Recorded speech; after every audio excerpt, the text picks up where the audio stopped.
Hello students, welcome to my YouTube channel KS Tutorials. Today we are going to study class 11th NCERT chapter 5 Morphology of Flowering Plants of Biology. Okay students, so without wasting any time, let's start the chapter. Okay, what is morphology? First we understand about what is exactly a morphology. ठीक है, तो morphology basically है क्या. तो morphology अगर मैं पूछूं कि आप सबकी मॉर्फोलॉजी क्या है, तो हम लोग बताएंगे ना कि ह्यूमन बींग्स की मॉर्फोलॉजी क्या है. भाई हमारे पास 2 आँखें, 1 नाक है, 1 मुंह है और 2 हाथ हैं, 2 पैर हैं. ठीक है, तो ये हमारी मॉर्फोलॉजी. तो इसका मतलब हमने क्या बताया, अपने कुछ एक्सटर्नल फीचर्स बताए, अपनी एक्सटर्नल स्ट्रक्चर बताई. ठीक है, तो मॉर्फोलॉजी बेसिकली यही है कि the external structure of plant that is a morphology. ठीक है, किसी भी प्लांट की जब हम कोई एक एक्सटर्नल फीचर की बात करते हैं, एक्सटर्नल अपीयरेंस की बात करते हैं कि वो बाहर से दिखता कैसा है, ठीक है, उसके क्या क्या फीचर्स हैं बाहर से, तो that we called a morphology. ठीक है, तो अब हम अगर प्लांट्स में देखें मॉर्फोलॉजी, तो प्लांट्स की मॉर्फोलॉजी क्या होगी बच्चों, कि प्लांट्स में रूट्स प्रेजेंट होते हैं, उसमें स्टेम्स होते हैं, लीव्स होते हैं, फ्लावर्स होते हैं, फ्रूट्स होते हैं. ठीक है, तो that is an external morphology of plant. तो सेकेंड पैरा में ये लिखा है बच्चों कि चैप्टर 2 और चैप्टर 3 में हमने क्लासिफिकेशन की बात कर ली है कि हमने प्लांट्स का क्लासिफिकेशन किस बेसिस पे किया है, तो मॉर्फोलॉजिकल और बाकी अदर कैरेक्टरिस्टिक्स के बेसिस पे हमने किया है. तो ये para it's not so important, so we move towards the third paragraph. तो थर्ड पैरा में क्या है बच्चों की, हमने देखा कि जो प्लांट्स हैं तो उनका जो ग्राउंड लेवल के अंदर जो पार्ट होगा that we call root system. ठीक है, और जो ग्राउंड लेवल के अबव वाला पार्ट होगा that we call shoot system. ठीक है, तो मतलब कि कोई भी प्लांट है, जैसे कि ये मैं प्लांट ड्रॉ करती हूँ, ये तो this is a flowering plant and ये तो ये फ्लावरिंग प्लांट है. तो ये जो ऊपर वाला पार्ट होगा तो हम उसे क्या कहेंगे, शूट सिस्टम कहेंगे, और जो नीचे वाला पार्ट होगा उसे हम रूट सिस्टम कहेंगे. ओके, ठीक, तो ये समझ में आ गया ना कि ग्राउंड लेवल के नीचे वाला हमारा शूट सिस्टम होगा और ग्राउंड लेवल के ऊपर वाला हमारा रूट सिस्टम होगा. ठीक, अगर अब हम रूट सिस्टम की बात करें तो प्लांट्स को हमने मोनोकॉट और डाइकॉट में पढ़ा है. ठीक है, आपने चैप्टर 2 चैप्टर 3 में देखा होगा कि प्लांट्स के डाइकोटिलेडन्स और मोनोकोटिलेडन होते हैं. ठीक है, तो अगर हम प्लांट्स के डाइकॉट की बात करते हैं तो जो रूट्स डायरेक्ट एलोंगेट होते हैं रेडिकल से. ठीक, और इनका फॉर्मेशन प्राइमरी रूट से होता है, और प्राइमरी रूट्स फिर फर्दर वही जब ब्रांचेस और ज़्यादा डिवाइड हो जाते हैं तो वो सेकेंडरी और टर्जरी रूट्स कहलाते हैं. ठीक है, तो जैसे कि मैं इसके कुछ इमेज दिखा देती हूँ. यहाँ पे एनसीईआरटी में इमेज बनी हुई है एक प्लांट की, और ये मस्टर्ड प्लांट है. ठीक है, तो यहाँ पे देखिए ये एक टैप रूट है. मस्टर्ड प्लांट में कैसी रूट्स पाई जाती है, टैप रूट पाई जाती है कि एक ये मेन रूट चली आ रही है और उससे कई ये एक ब्रांच निकली है. तो ये तुम्हारी ये जो मेन वाली रूट है उसे हम प्राइमरी रूट कहेंगे, और इससे जो ब्रांच निकली हुई है वो सेकेंडरी रूट है. तो this is called the root system.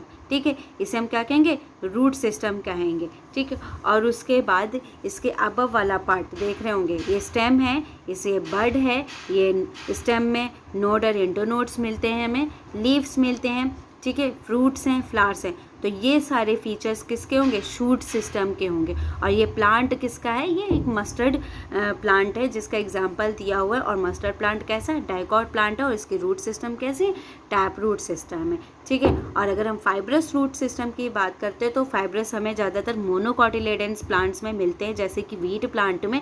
और फाइब्रस क्या होता है, कुछ ज़्यादा ब्रांची होते हैं. ठीक है, उसमें कई सारे ब्रांचेस निकले हुए होते हैं. ठीक है, गुच्छे टाइप होते हैं. तो वो एक क्या हो जाएगा तुम्हारा, फाइब्रस रूट सिस्टम. और एडवेंटिशियस रूट सिस्टम की अगर हम बात करते हैं तो जैसे कि ग्रास में, मॉन्स्टेरा में, बैनियन ट्री में हमें एडवेंटिशियस रूट्स देखने को मिलते हैं. तो ये क्या होता है कि जैसे हम लोगों ने देखा मोनोकॉट और डाइकॉट में टैप रूट सिस्टम और फाइब्रस रूट सिस्टम ये रेडिकल से ओरिजिनेट हो रहे हैं. ठीक है, लेकिन एडवेंटिशियस रूट्स क्या होते हैं, रेडिकल के अलावा जो स्टेम से ओरिजिनेट होते हैं, स्टेम के किसी पार्ट से ओरिजिनेट हो रहे होते हैं, उसी को हम कहते हैं एडवेंटिशियस रूट्स. ठीक है, समझ में आए स्टूडेंट्स. ठीक है, कि ऐसा कोई पार्ट प्लांट का जो कि रेडिकल से ना होकर के किसी और पार्ट से ओरिजिनेट हो रहा हो, that we call the adventitious roots. ठीक, और अब रूट सिस्टम का जो मेन फंक्शन अगर हम देखते हैं तो रूट का मेन फंक्शन है एब्जॉर्प्शन ऑफ वाटर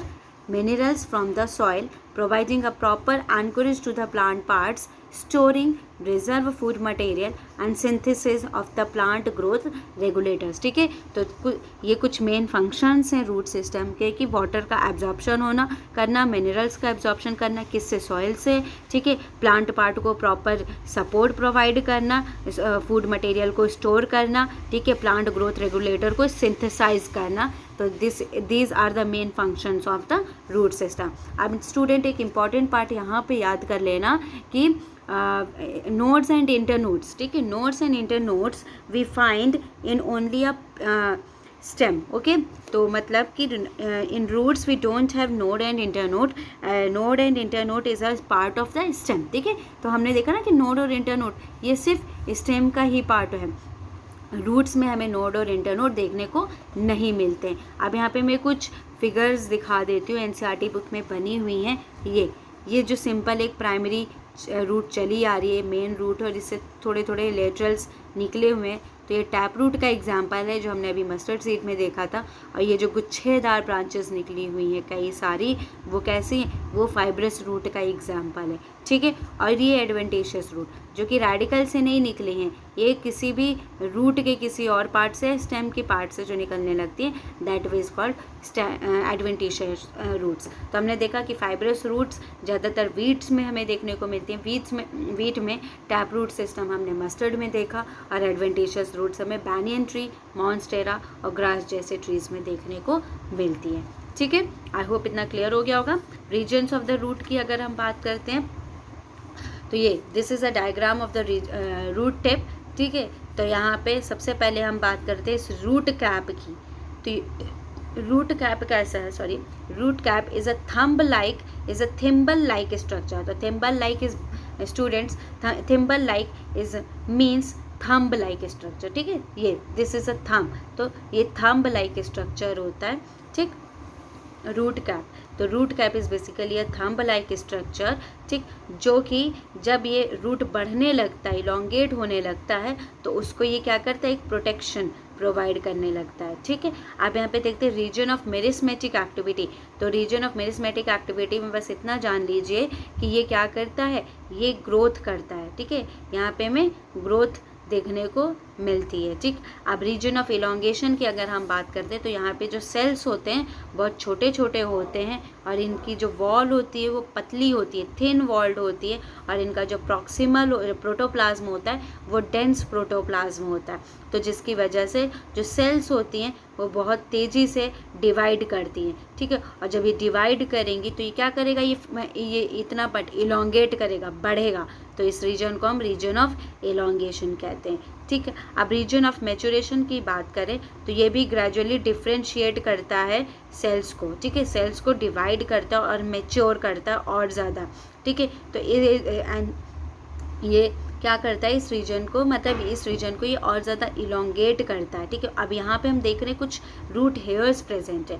तो रूट हेयर्स बच्चों ये बहुत ही ज़्यादा डेलिकेट हैं, और ये एपिडर्मल सेल्स से निकली हुई होती है, और ये थ्रेड लाइक स्ट्रक्चर होती है। तो इन्हें हम क्या कहते हैं, root hair. And what the work of this root hair, तो इसका जो मेन फंक्शन है ये वाटर और मिनरल का एब्जॉर्प्शन होना। ठीक है, सॉइल से वाटर और मिनरल्स का एब्जॉर्प्शन होना। तो मैं इस पूरे पैराग्राफ को एक बार रीड कर देती हूँ तो आपको समझ में आ जाएगा जो मैंने भी एक्सप्लेन किया। तो the root is covered at the apex by a thimble like structure called the root cap. ठीक है, अभी मैंने बताया कि जो रूट कैप है ये थंब लाइक स्ट्रक्चर है, thimble means thumb like structure है। ठीक है, and it protects the tender apex of the root as it makes its way through the soil. ठीक है, और ये क्या करता है, नीचे से प्रोटेक्शन प्रोवाइड करता है। ठीक है, जैसे जैसे सॉइल के अंदर बढ़ता जाता है ये रूट कैप क्या करता है, नीचे से प्रोटेक्शन प्रोवाइड करता है। फिर a few millimetres above the root cap is the region of meristematic activity.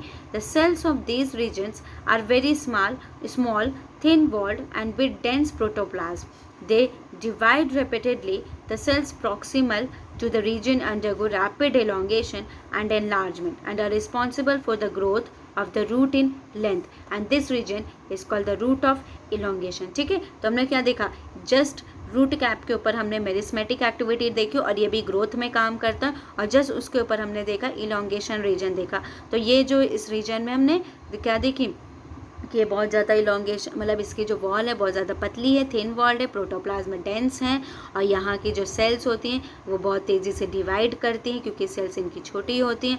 तो ये क्या होती है, इलोंगेशन होता है। ठीक है, अब इलोंगेशन मतलब इलोंगेशन और एनलार्जमेंट होगा, तो इसका मतलब क्या होगा, इलोंगेशन और एनलार्जमेंट किसके लिए रिस्पॉन्सिबल है, ग्रोथ के लिए रिस्पॉन्सिबल है। ठीक है, तो ये बढ़ेगा, तो इस रीजन को हम रीजन ऑफ इलोंगेशन कहते हैं। Next, the cells of this the elongation zone gradually differentiate and mature। ठीक है, और elongation की जो elongation zone की जो cells होंगी वो gradually differentiate होंगी, divide होंगी और mature होंगी, और then इस region को हम क्या कहेंगे, region of maturation। ठीक है, इस region को हम region of maturation कहेंगे। and from this region some of the epidermal cells form very fine and delicate thread like structure called the root hairs. ठीक है, और इसी रीजन से हमें देखने को मिलते हैं कुछ एपिडर्मल सेल से निकली हुई डेलिकेट थ्रेड लाइक स्ट्रक्चर जिसे हम रूट हेयर्स कहते हैं, और ये क्या करते हैं, मिनरल्स और वाटर को एब्जॉर्ब करती हैं सॉइल से।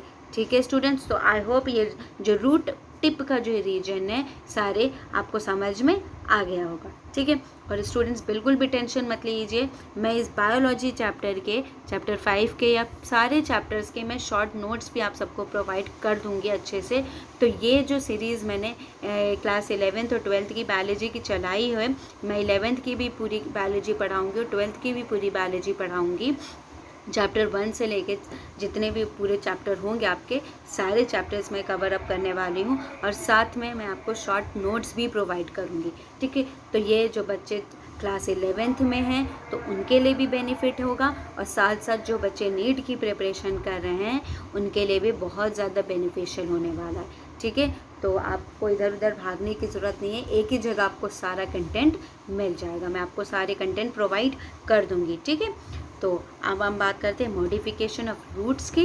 तो यहाँ पे क्या कि कुछ रूट्स, जैसे कि कुछ प्लांट्स में कुछ रूट्स अपना शेप और स्ट्रक्चर चेंज कर देते हैं, वो अपने आप को मॉडिफाई कर देते हैं और उसी के अकॉर्डिंग इनका फंक्शन मॉडिफाइड हो जाता है। तो कुछ ऐसे रूट्स हैं जो कि प्लांट को सपोर्ट प्रोवाइड करते हैं, फूड स्टोर करते हैं और साथ ही साथ रेस्पायरेशन का भी काम करते हैं। ठीक है, तो हमने अभी ऊपर पढ़ा कि रूट का क्या फंक्शन है, absorption of water and minerals from the soil, but after the modification of roots what we know that जो रूट्स हैं वो सपोर्ट भी प्रोवाइड कर रही हैं, फूड का स्टोर भी कर रही हैं एंड साथ साथ में रेस्पायरेशन भी कर रही हैं।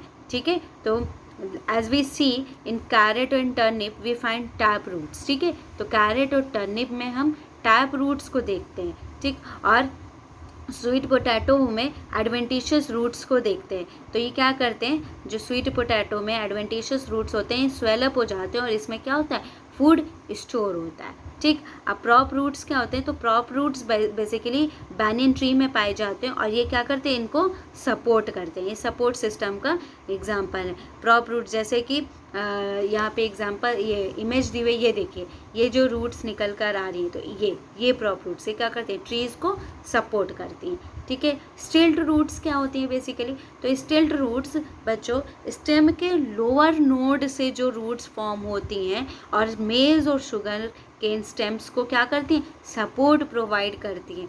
These are the stilt roots. ठीक, समझ में आया। पहले हमने क्या पढ़ा, टैप रूट्स पढ़ा, टैप रूट्स कैरेट और टर्निप में हमने देखा, एडवेंटिशियस रूट्स हमने स्वीट पोटैटो में देखा, तो जो कि स्वेलअप हो जाती हैं और फूड को स्टोर करती हैं। प्रॉप रूट्स को देखा, जो बैनियन ट्री में हमें देखने को मिलती हैं, वो सपोर्ट करती हैं। और फिर स्टिल्ट रूट को, तो स्टिल्ट रूट जो लो स्टेम के लोअर नोड से निकलती हैं, ठीक है। और ये मेज़ और शुगर केन को के स्टेम को क्या करती हैं, सपोर्ट प्रोवाइड करती हैं। तो these are the stilt roots, ठीक। अब यहाँ पे कुछ एग्जांपल देते हैं, जैसे कि न्यूमेटोफोर्स। तो न्यूमेटोफोर्स में ज़्यादातर हमें किन प्लांट्स में देखने को मिलते हैं, तो राइजोफोरा में देखने को मिलते हैं। और राइजोफोरा स्वैम्पी एरियाज़ में ग्रो होते हैं, ठीक है। और इनसे कई रूट्स वर्टिकली अपवर्ड की तरफ ग्रो होती हैं, और दैट वी कॉल्ड न्यूमेटोफोर्स। और न्यूमेटोफोर्स किस चीज़ में हेल्प करती हैं, ऑक्सीजन में हेल्प करती है, मतलब रेस्पायरेशन में हेल्प करती है, ठीक है। तो pneumatophores help to get oxygen for respiration, ठीक है। न्यूमेटोफोर्स क्या करती है, प्लांट को ऑक्सीजन लेने में हेल्प करती हैं, ठीक है। तो किस लिए हेल्प करती है, रेस्पायरेशन के लिए हेल्प करती है। और राइजोफोरा बेसिकली बच्चों है क्या, हेलोफाइट्स हैं, ठीक है। राइजोफोरा है क्या, हेलोफाइट्स हैं, ठीक। अब हम आगे बात करते हैं। देखिए यहाँ पे कुछ एग्जाम्पल्स यहाँ पे देखिए दिया हुआ है, एस्पेरेगस, ठीक है। ये एस्पेरेगस है। टर्निप में हमने टैप रूट्स देखे थे, ठीक है। कैरेट में भी हमने टैप रूट्स देखे थे। स्वीट पोटैटो में हमने एडवेंटिशियस रूट्स देखे थे। और ये राइजोफोरा में न्यूमेटोफोर्स का है, ठीक है। तो ये पूरा स्टोरेज का काम होता है यहाँ पे। एस्पेरेगस हो गया, टर्निप हो गया, कैरेट हो गया, स्वीट पोटैटो हो गया, तो ये किसका फंक्शन है, स्टोरेज का। और न्यूमेटोफोर जो कि हमने राइजोफोरा में देखा था, ये किसका फंक्शन करता है, रेस्पायरेशन का। मतलब ये ऑक्सीजन लेने में हेल्प करते हैं और फिर उसके बाद क्या होता है, रेस्पायरेशन होता है, ठीक है। आई होप आप सबको इतना क्लियर हो चुका होगा। अब हम बात करते हैं स्टेम की, ठीक है। कोई भी डाउट हो किसी भी टॉपिक में, किसी भी लाइन में, तो आप लोग मुझे कमेंट बॉक्स पर कमेंट कर सकते हैं, मुझसे डायरेक्टली पूछ सकते हैं, ठीक है। और मैं हमेशा अवेलेबल हूँ, ठीक है। हर क्वेश्चन का आंसर मैं आपको दूंगी। और जब मैं शॉर्ट नोट्स लेकर आऊँगी इस चैप्टर का, तो पूरी तरीके से डाउट आपके सारे क्लियर हो जाएंगे, ठीक है। और आप लोग साथ साथ शॉर्ट नोट्स बना भी लीजिएगा, ठीक। और फिर उसके बाद मैं आपके प्रीवियस ईयर क्वेश्चंस भी डिस्कस करूँगी, ठीक है। हर सेशन के बाद, हर एक चैप्टर के बाद कि नीट में कैसे क्वेश्चन पूछे गए हैं, मैं उनका भी डिस्कशन करूँगी, ठीक है। हर एक 2 चैप्टर के बाद मैं कोशिश करूँगी कि आप सबको सारे PYQs प्रोवाइड करूँ, ठीक।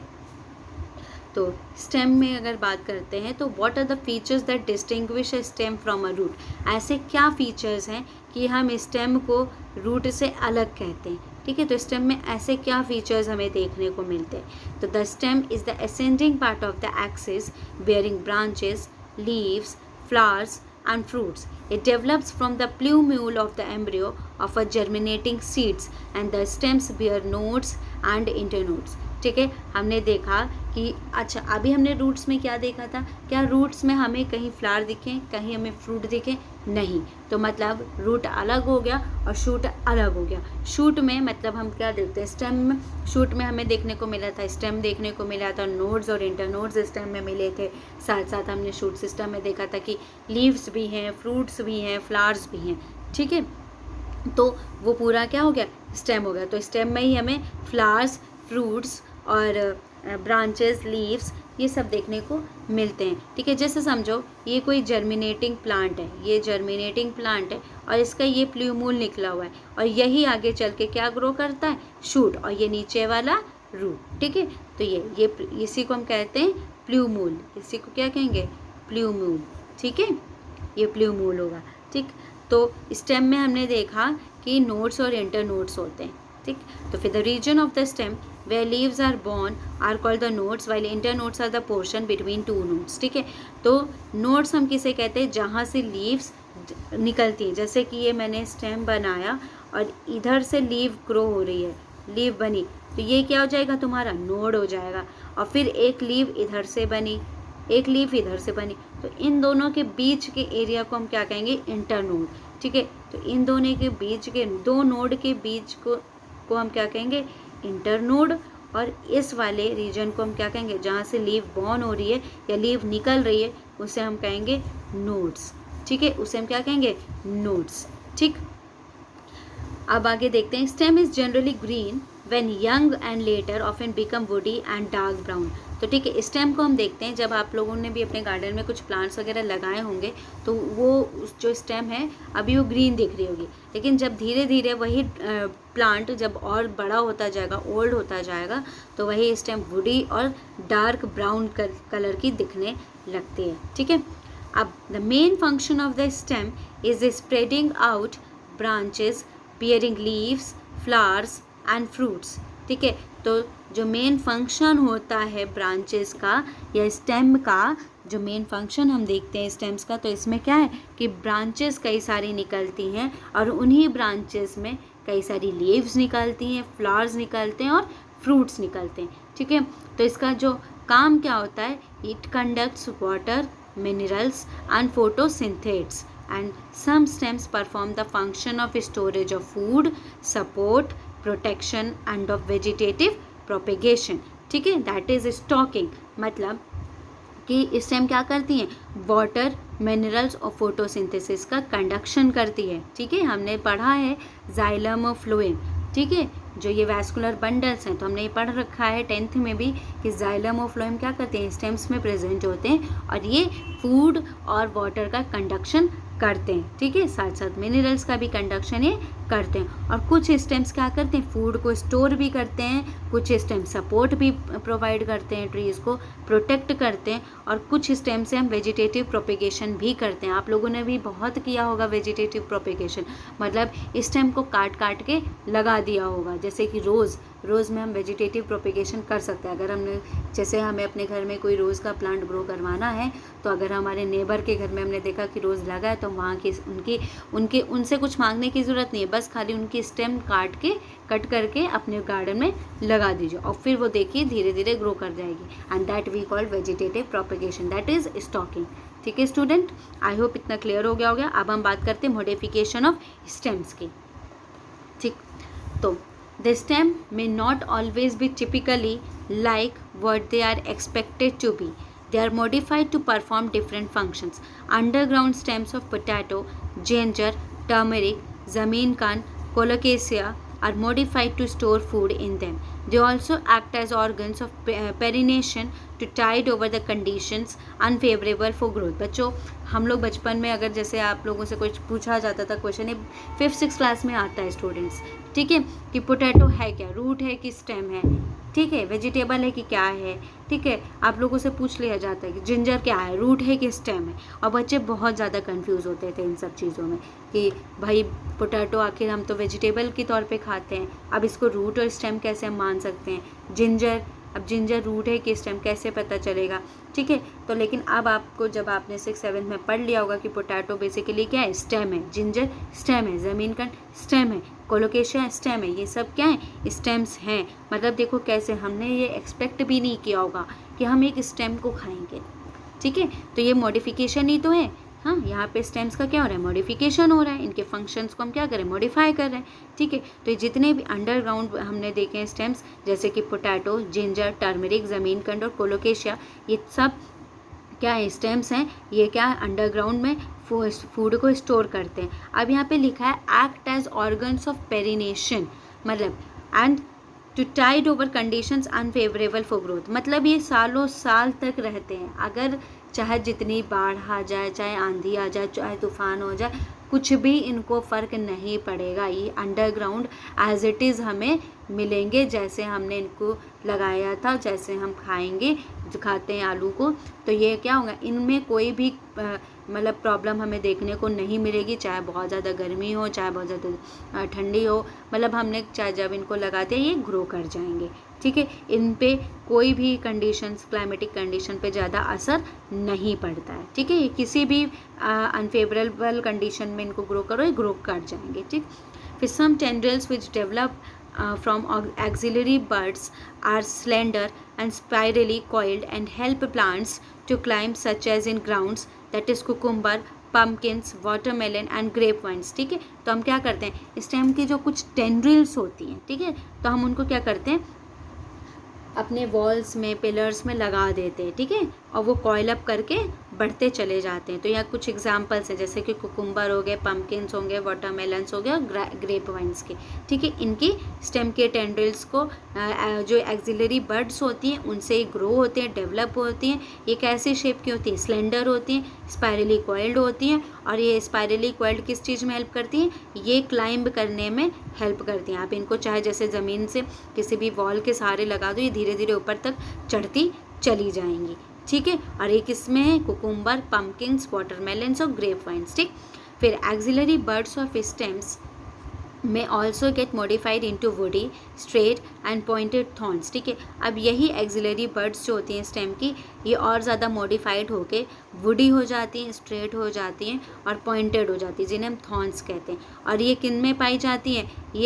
ये थॉर्न्स कहाँ कौन कौन से प्लांट्स में पाए जाते हैं? सिट्रस प्लांट्स में, बोगनवेलिया में हमें देखने को मिलता है, ठीक है। थॉर्न्स मतलब कांटे, ठीक है, ये हमें देखने को मिलते हैं। और ये कांटे क्या करते हैं? इन एनिमल्स से प्रोटेक्ट करने का काम करते हैं। जैसे प्लांट्स में अगर कांटे हो जाएंगे तो एनिमल्स को आएंगे, अगर वो खाने की कोशिश करेंगे तो उनको चुभ जाएगा, तो क्या होगा? दोबारा वो प्लांट की तरफ नहीं जाएंगे। तो एक तरीके से समझ लीजिए प्रोटेक्शन का काम कर रहे हैं, ठीक है। अब बात करते हैं आगे कि they protect the plants from browsing animals, ठीक। फिर some plants of arid regions modify their stems into flattened Opuntia और फ्लैशी सिलेंड्रिकल दैट इज यूफोबिया स्ट्रक्चर्स, ठीक है। हम इन्हें फिलोक्रेट्स भी कहते हैं, ठीक है। तो कुछ ऐसे स्टेम्स हैं जो अपने आप को मॉडिफाई करते हैं, फ्लैट कर लेते हैं, जैसे कि ओपेंशिया, और कुछ फ्लैशी सिलेंड्रिकल होते हैं जैसे कि यूफोबिया। ये क्या है? एक तरीके से फिलोक्रेट्स है, ठीक है। अब इनमें क्या होता है? क्लोरोफिल होता है। दे contain chlorophyll and carry out photosynthesis underground stems of some plants such as grasses and strawberry, ठीक है। तो ये जो हमने भी पढ़ा कि जो एरिड रीजन्स में ये जो स्टेम्स हैं खुद को मॉडिफाई करके, जैसे ओपेंशिया की, यूफोबिया की, इनमें क्या है? क्लोरोफिल प्रेजेंट होता है और ये क्या करते हैं? फोटोसिंथेसिस कैरी करते हैं, ठीक है। और कुछ अंडरग्राउंड स्टेम्स हैं जैसे कि ग्रासेस और स्ट्रॉबेरी, ये अंडरग्राउंड स्टेम्स हैं। अब यहाँ पे देखो, इमेज देखिए, एनसीईआरटी में इमेज दी हुई है। ये जिंजर, ज़मीन कंद, ये पोटैटो, ये क्या है? ये स्टोरेज फूड का एग्जांपल है कि स्टेम है और स्टेम क्या करते हैं? फूड को स्टोर कर रहे हैं, ठीक है। ये अंडरग्राउंड फूड है, ठीक है। अब ये देखिए, ये सपोर्ट्स के लिए हमने अभी बात की थी ना टेंड्रिल्स की, तो ये टेंड्रिल वाला प्लांट है, ये टेंड्रिल है, ये क्या करते हैं? सपोर्ट प्रोवाइड कर रहे हैं। देखो, इसको सपोर्ट प्रोवाइड कर रहे हैं, ये चीज़। अब ये देखिए बोगनवेलिया भी हमने पढ़ा, इनके थॉर्न्स निकले हुए, कांटे निकले हुए, स्पाइंस निकले हुए, तो ये काम किसका करते हैं? ये प्रोटेक्शन का काम करते हैं। अब ये देखिए ऑक्सैलिस, ये ऑक्सैलिस का है, और ये जो रूट्स हैं ये किससे? नोड से निकल रहे हैं, ठीक है। तो ये किसका काम कर रहे हैं? ये वेजिटेटिव प्रोपेगेशन का एग्जाम्पल है, ठीक है। अब यहाँ पे हम कुछ देखेंगे, ऑफसेट, सकर, रनर और स्टोलन के बारे में देखेंगे, ठीक है। तो पहले हम देखते हैं कि ग्रासेस और स्ट्रॉबेरी के बारे में। तो ग्रासेस और स्ट्रॉबेरी कैसे हैं कि ये अंडरग्राउंड स्टेम्स में पाई जाती हैं, जो ग्रासेस और स्ट्रॉबेरी, जैसे कि spread to the new niches and when older parts die new plants and found, ठीक है। तो ये क्या करते हैं? जब ये ज़्यादा स्प्रेड हो जाते हैं तो जो ओल्डर पार्ट्स होते हैं उनकी डेथ हो जाती है और नए नए प्लांट्स ग्रो करने लगते हैं, फॉर्म होने लगते हैं, ठीक है। जैसे कि कौन से प्लांट्स में? जैसे मिंट हो गए, जैस्मिन हो गए, स्लेंडर लेटरल ब्रांचेज होती हैं, अराइज होती हैं कहाँ से? मेन एक्सिस से अराइज होती हैं, और फिर उसके बाद ये एरियली ग्रो करती हैं, ठीक है। और कुछ ये ग्राउंड्स को टच करती हैं, कुछ ये ऊपर की तरफ ग्रो करती चली जाती हैं, ठीक है। अब बात करते हैं, तो ये रनर का एग्जाम्पल हो गया। फिर a lateral branches with short internodes and each node bearing a rosette of leaves and a tuft of roots is found in aquatic plants like Pistia and आइकोनिया। तो हमने पिस्टिया और आइकोनिया में देखा कि रोजेट ऑफ लीव्स हमें देखें और टफ्ट्स ऑफ रूट्स, मतलब रूट्स के कुछ गुच्छे हमें देखने को मिलते हैं। तो कैसे प्लांट्स में हमें देखने को मिले? एक्वेटिक प्लांट जैसे कि पिस्टिया और आइकोनिया में हमें देखने को मिलते हैं, तो ये ऑफसेट। फिर इन बनाना एंड पाइनएप्पल एंड क्राइजेंथेमम में हम देखते हैं कि कुछ लेटरल ब्रांचेस होती हैं, वो ओरिजिनेट होती हैं from the basal and the underground portion of the main stem and grow horizontally beneath the soil and then come out obliquely upward giving rise to leafy shoots। क्या होते हैं ये? बनाना, pineapple, chrysanthemum ठीक है। ये lateral branches से originate होती हैं अंडरग्राउंड पोर्शन से, मतलब एक मेन स्टेम से ये ओरिजिनेट होंगी और ये हॉरिजॉन्टली ग्रो करती हैं, ठीक है। ये हॉरिजॉन्टली ग्रो करती हैं और ऊपर की तरफ जब ये मूव करेंगी तो किसको राइज करेंगी, किसको बनाएंगी, लीफी शूट्स को प्रोवाइड करेंगी, ठीक है। लीफी शूट्स को प्रोवाइड करेंगी। सो स्टूडेंट्स, आई होप आपको ये मॉडिफिकेशन ऑफ स्टेम्स तक समझ में आ गया होगा अच्छे से और इसमें कोई डाउट नहीं होगा, और जो भी कोई डाउट होगा तो मैं शॉर्ट नोट्स जब पढ़ाऊँगी उसमें ही सारा क्लियर हो जाएगा। तो स्टूडेंट, आज का ये चैप्टर यहीं हम क्लोज करते हैं और आगे का कंटिन्यू करेंगे नेक्स्ट पार्ट में, नेक्स्ट वीडियो में। So for next notification please subscribe my channel और press bell icon. Thank you student, take care, bye bye.